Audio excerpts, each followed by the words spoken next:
Hey everyone, and welcome. Whenever we hear the words heart healthy diet, our brains immediately picture this long, long list of foods we can't have, right? It just feels so overwhelming and restrictive, and let's be honest, not a lot of fun.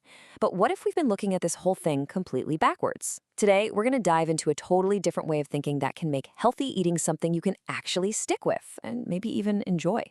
This right here, this is the question that trips so many of us up. What do I have to give up? The second you ask that, you've already lost. It frames everything as a sacrifice, a punishment. And that's just a recipe for frustration.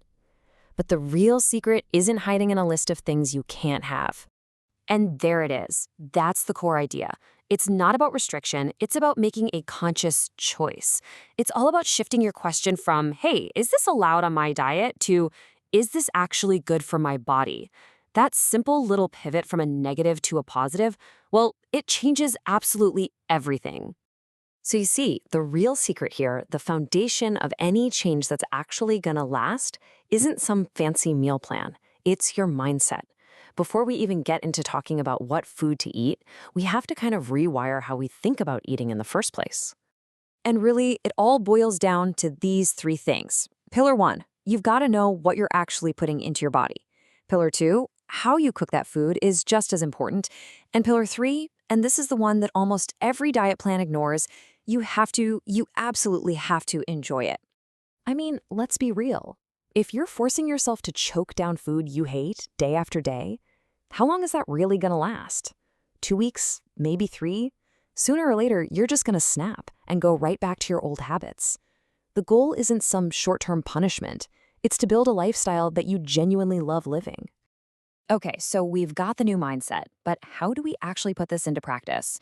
Well, it starts with something really simple and visual, just rethinking the way your plate is laid out. Just look at this, it's a total 180. On a typical plate, rice or pasta is the star of the show, right? It takes up all the space, and then you've got some veggies and a little protein as the supporting cast. The heart-healthy way completely flips that. Vegetables become the main event, protein is your key sidekick, and carbs, they're just the garnish. So here it is, your new, super simple, unbreakable rule. No complicated counting, no weighing your food, none of that nonsense. Just look down at your plate. Is at least half of it filled with colorful vegetables? If the answer is yes, you are doing great.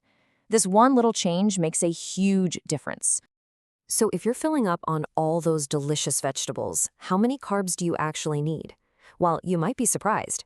For a lot of people, just 5 spoonfuls of rice is plenty when the rest of your plate is balanced the right way. See, it's not about getting rid of carbs, it's about putting them in their proper place. But what about feeling hungry? I get it. Here are a few simple tricks. Drink a big glass of water before you even start eating. Try having a piece of fruit, like some melon or an apple, as a kind of appetizer. And if you finish your meal and you're still feeling a little hungry, what do you reach for? More vegetables, not more rice. You'll be amazed at how full and satisfied you feel. All right, our main meals are sorted, but what about that danger zone between meals? Yeah, let's talk about snacking and the super important role that protein plays in all of this. Now, protein is not just for bodybuilders, okay? Lean proteins, like a good chicken breast, are absolutely essential for 2 big reasons. 1, they help you feel full and satisfied for way longer, which totally crushes those snack cravings. And 2, they give your muscles the fuel they need to stay strong. Look, cravings are gonna happen, but a smart swap can make all the difference. So instead of those fried, salty peanuts, grab a handful of almonds. Craving something sweet? Try some raisins or other dried fruit. And if you're desperate for something cold and creamy like ice cream, just blend up some frozen fruit. You get all the satisfaction without all the junk. And here is a fantastic pro tip for a snack that feels super indulgent: overnight oats. It's so easy. You just mix some oats, yogurt, and fruit in a jar, stick it in the fridge, and the next day, it has this amazing texture, almost like you're eating cake. It's delicious, it's filling, and it's so, so good for you. So we know what to eat, and we know how to portion it out. But there's one final piece of this puzzle that can literally make or break all of our best efforts: how we actually cook our food. I want you to really think about this for a second.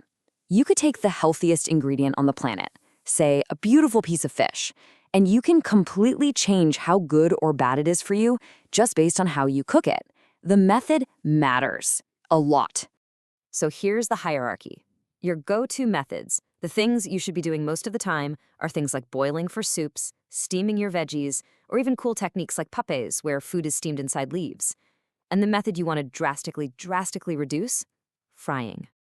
And why is that? Well, because frying food in a ton of oil can contribute to that nasty plaque buildup in your blood vessels.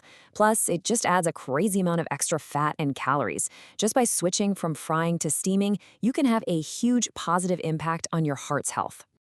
So, as we start to bring all of this together, I hope you can see that this isn't about a temporary diet or a quick fix. The real goal here is to build a whole new way of life, where healthy eating just becomes second nature. This, right here, is the ultimate goal. Because when you consistently make these healthier choices, something really amazing starts to happen. It's not that you're fighting the urge to eat junk food anymore. It's that you genuinely start to prefer the healthy stuff. Your actual taste buds, they evolve. Now, this doesn't happen overnight. For the first few weeks, yeah, it's a conscious effort. You have to think about it. But after about a month, those new habits start to stick. By month 3, it starts to feel pretty normal. And then, maybe 6 months in, something incredible happens. You might look at something deep fried and greasy, and your brain won't even register it as food anymore. It just looks like something that would make you feel awful. And that's the end game. That's real freedom. You're free from cravings, free from restrictions. You're not depriving yourself of anything because you're simply eating what you now prefer. It's a fundamental shift in who you are. So I want to leave you with this. The next time you're about to eat something, stop asking if it's allowed. Ask yourself a much more powerful question. Am I about to put beneficial food in my body, or am I about to put trash in it? That one question, it might just change the way you see your plate forever.